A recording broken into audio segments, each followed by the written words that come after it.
नमस्कार, स्वागत आप सभी का बाजार की हलचल में। मैं हूं आपके साथ अखिलेश राठी और बाजार की हलचल में हम आपको अपडेट देने वाले हैं कमोडिटी मार्केट का।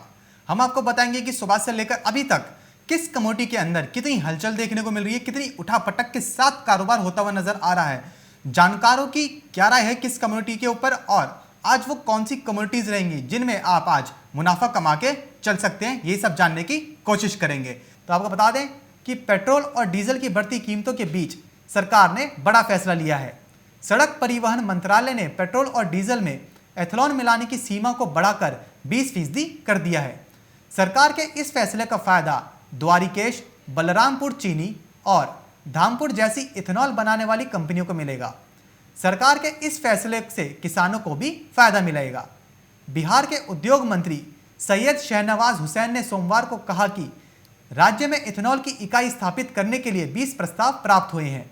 बिहार विधान परिषद में पेश वित्त वर्ष 2021-22 के लिए उद्योग विभाग के 1285.17 करोड़ रुपए की बजटीय मांग पर चर्चा के बाद सरकार की ओर से जवाब हुसैन ने कहा कि सोमवार को कहा कि राज्य में एथेनॉल की इकाई स्थापित करने के लिए 20 प्रस्ताव प्राप्त हुए हैं।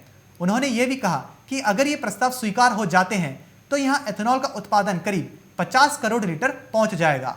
हुसैन ने कहा है कि बिहार इथेनॉल का हब बनेगा तथा अगर राज्य में 1000 करोड़ लीटर एथेनॉल बनता है तो इतनी ही पेट्रोल की बचत होगी। उनके अनुसार जो तेल खरीदने में डॉलर लगता है उसमें बिहार मदद करेगा। उन्होंने कहा कि अमेरिका में एथेनॉल का उत्पादन 876,000 बैरल प्रतिदिन है। उसके बाद ब्राजील है जहां 403,000 बैरल प्रतिदिन इसका उत्पादन किया जाता है। फिर चीन, Canada, France, Germany, Colombia, Spain और बेल्जियम जैसे छोटे देश भी हैं तथा ऑस्ट्रेलिया के बाद 13वां नंबर पर भारत है जो 5.330 हजार बैरल प्रतिदिन उत्पादन करता है। हुसैन ने कहा है कि वर्तमान समय में जो एथेनॉल को पूरी दुनिया में पेट्रोल और डीजल में मिलाया जा रहा है, ब्राजील में तो वर्तमान में ये 40% है। उन्होंने कहा कि 2006-07 में ही गन्ने से इथेनॉल उत्पादन को बढ़ावा देने के बारे में मुख्यमंत्री नीतीश कुमार जी ने जो सोचा था, केंद्र की तत्कालीन सरकार ने अगर उस प्रस्ताव को मंजूरी दे दिया होता तो आज हालात कुछ और ही होते। यानी कि पेट्रोल डीजल की बढ़ती कीमतों पर अंकुश लगाने के लिए सरकार अब पेट्रोल डीजल में एथेनॉल का जो मिलावट है वो 20% कर सकती है और ब्राजील के अंदर ये मिलावट 40% है। तो फिलहाल अभी के लिए बस इतना ही। कहीं जाइएगा मत क्योंकि खबरों का सिलसिला लगातार ही बना रहेगा मार्केट टाइम्स टीवी पर। मार्केट टाइम्स टीवी पर चल रहा है बूझो तो जाने क्विज कॉन्टेस्ट। अब आपके पास मौका है हर रोज इनाम जीतने का। जी हाँ, मिक्सी, ग्राइंडर, मोबाइल फोन और ना जाने क्या क्या। अगर आप मार्केट टाइम्स टीवी के सब्सक्राइबर हैं तो हर रोज आप जीत सकते हैं मार्केट टाइम्स टीवी पर आकर्षक इनाम। और अगर आपने मार्केट टाइम्स टीवी को सब्सक्राइब नहीं किया है तो तुरंत सब्सक्राइब करें। मार्केट टाइम्स टीवी पर चल रहा बूझो तो जाने क्विज कॉन्टेस्ट, जिसमें हम हर प्रोग्राम के अंत में पूछते हैं आपसे अर्थव्यवस्था, कमोडिटी बाजार, मंडियों का हाल, शेयर बाजार पर सवाल।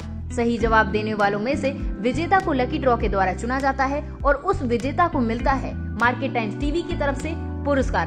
बस आपको सवाल का जवाब देने से पहले मार्केट टाइम्स टीवी को भी सब्सक्राइब करना है। आज का सवाल है 2020 किसान आंदोलन की शुरुआत कौन सी तिथि में हुई? आपके ऑप्शंस हैं ऑप्शन ए 9 अगस्त, ऑप्शन बी 10 अगस्त, ऑप्शन सी 11 अगस्त, ऑप्शन डी 12 अगस्त। जवाब के लिए टाइप करें option A, option B, option C या फिर ऑप्शन डी। आपको मार्केट टाइम्स टीवी चैनल को सब्सक्राइब करना है और जवाब व्हाट्सएप करना है। आप जवाब व्हाट्सएप कर दें 9953882229 पर। आप में से लकी विजेता जीत सकता है टोस्टर।